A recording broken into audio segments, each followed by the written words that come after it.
मित्रों, नमस्कार। चुनाव आयोग ने पश्चिम बंगाल को सबसे ज्यादा संवेदनशील प्रदेश माना है।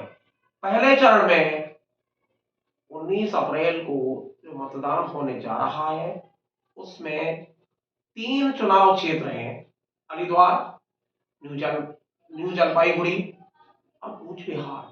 3 लोकसभा क्षेत्रों में अगर पोलिंग बूथों की बात की जाए तब बमुश्किल 10,000 पोलिंग बूथ नहीं होंगे।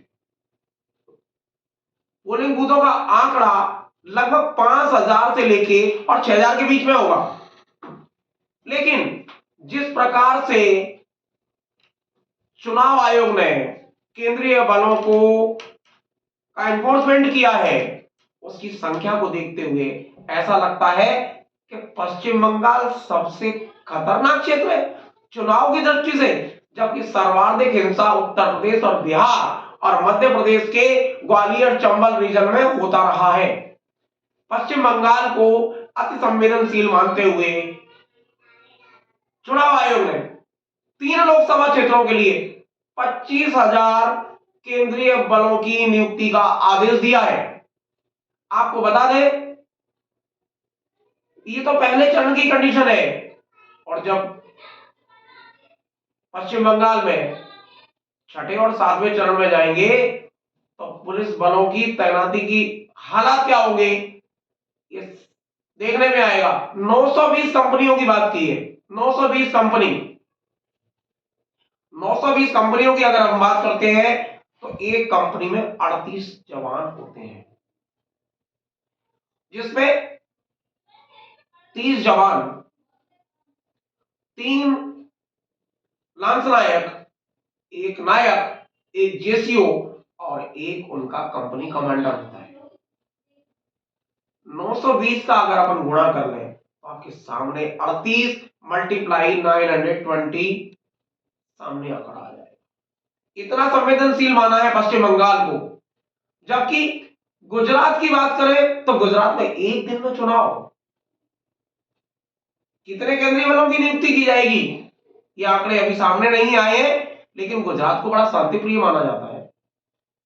पश्चिम बंगाल के 3 लोकसभा क्षेत्रों की तुलना अगर गुजरात में डिप्लॉयड करने वाले फोर्स से की जाएगी तो हर आम और खास को ये लगेगा, उसे आकलन करना चाहिए कि सत्ता में बैठी मोदी सरकार के इशारे पर चुनाव आयोग कैसे चल रहा है, उनके इशारे पर क्या करने जा रहा है। अभी बिहार में फोर्सों के डिप्लॉयमेंट की बात सामने नहीं आई है। पूरे बंगाल में कुल 42 लोकसभा क्षेत्र हैं और 42 लोकसभा क्षेत्रों को 7 चरणों में बांटा है। यही स्थिति बिहार की है। बिहार में 40 लोकसभा क्षेत्र है और 7 चरणों में चुनाव होंगे। कभी 3 सीट, कभी 5 सीट, कभी 4 सीट, कभी 7 सीट, कभी 9 सीट। उत्तर प्रदेश को मानते हैं कि बड़ा राज्य है, वहां 7 चरण हो सकते हैं, परंतु वहां की भी संख्या की स्थिति यही है कि अगर 7 का भाग 80 में लगा दिया जाए तो 10 से ज्यादा लोकसभा क्षेत्र नहीं आते। लेकिन जहां मोदी सरकार को अवश्यंभावी पराजय नजर आती है उन लोकसभा क्षेत्रों को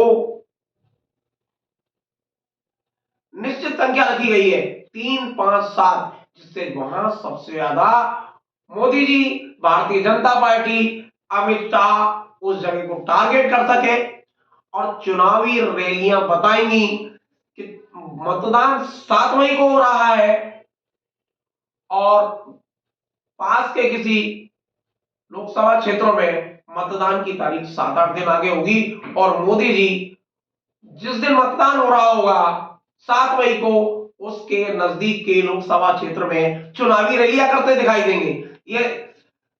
यह बात 2019 में भी देखी गई और यही एक 2024 में भी हमारे सामने आएगी। अभी अभी एक नया वाकया भी सामने आया है कि आरएलडी जो एनडीए का हिस्सा बन गया है उसके एक प्रवक्ता ने गोंडा से सांसद ब्रजभूषण सिंह पर एक कमेंट किया है।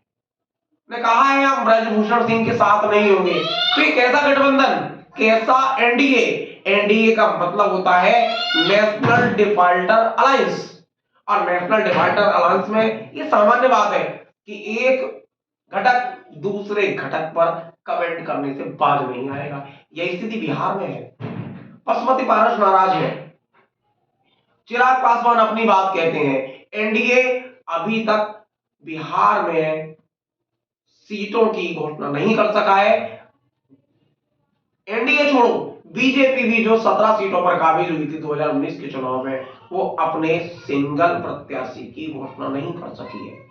इससे पता लगता है कि सत्ता और चुनाव आयोग एक दूसरे की हमजोली बन गए हैं। मोदी जी की हमजोली है, क्योंकि नियुक्त भी तो मोदी जी ने किया है ना। दो नए आयुक्तों की नियुक्ति, चाहे वो सुखविंदर सिंह संधू हो, चाहे वो ज्ञानेश कुमार हो, दोनों की नियुक्ति तो मोदी ही नहीं की है ना। तो गठबंधन क्यों ना हो। विपक्ष का आरोप, जो विपक्ष लगातार आरोप लगाता है, वह बात एक बार फिर चुनावों के चरणों के आधार पर सच साबित हुई है। क्योंकि जहां भाजपा सत्ता में नहीं है, वहां के चरणों की संख्या 7 चरण है, और जहां भाजपा सत्ता में है या भाजपा का कोई सहयोगी सत्ता में है, तो वहां चरणों की संख्या घटाकर 1 या 2 कर दी गई है। राजस्थान में 2 चरण में चुनाव है, 25 सीटें। मध्य प्रदेश में 4 चरण में चुनाव है। क्यों? क्या मध्य प्रदेश में भारतीय जनता पार्टी राजस्थान की बनस्पत कमजोर नजर आती है? हाँ, यह सच है कि ग्वालियर चंबल संभाग की चारों सीटों पर भाजपा की सुपड़ साहब की स्थिति नजर आ रही है। आंकड़े बोलते हैं, विधानसभा चुनाव में जहां क्लीन स्वीप हुआ था, मध्य प्रदेश में 163 सीटें जीतकर भाजपा सत्ता में आई, और ग्वालियर चंबल की 34 सीटों में मात्र 18 सीट जीतने में ही सफल रही। विपक्ष विपक्ष अर्थात कांग्रेस और भाजपा के जीते हुए प्रत्याशियों में मात्र 2 सीटों का अंतर। यह भी तब जब कांग्रेस के सारे दिग्गज चुनाव हार गए। नेता प्रतिपक्ष गोविंद सिंह, लक्ष्मण सिंह, केपी सिंह, गोपाल सिंह चौहान डग्गी राजा जैसे धुरंधर प्रत्याशी जब चुनाव हारे, तब आंकड़ा 16 पर है। तो कहीं ना कहीं भाजपा को डर है मध्य प्रदेश में कि उनके हाथ से विधानसभा चुनाव जैसे परिणाम उनके पास नहीं होंगे, और लोकसभा में उनकी सीटें निश्चित खिसकेंगी। इसलिए 4 चरण में चुनाव है। राजस्थान में 2 चरण में चुनाव है। गुजरात पर भरोसा है, क्योंकि प्रधानमंत्री का गृह प्रदेश है, तो 1 चरण में चुनाव। दिल्ली में 1 चरण में चुनाव, क्योंकि दिल्ली की नाक, प्रधानमंत्री की नाक के नीचे दिल्ली है, इसलिए 1 चरण में चुनाव। 7 सीट।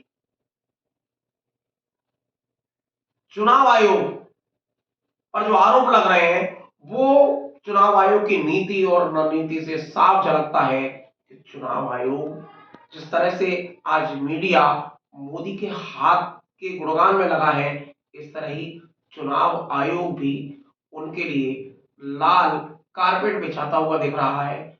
जनता तय करेगी कि चुनाव में मतदान जनता के हाथ में है, विपक्ष भी जनता की अदालत में है, मोदी जी भी जनता की अदालत में है। फैसला अंततः जनता के हाथ है। लेकिन गठबंधन साफ नजर आ रहा है। मित्रों, बहुत बहुत धन्यवाद।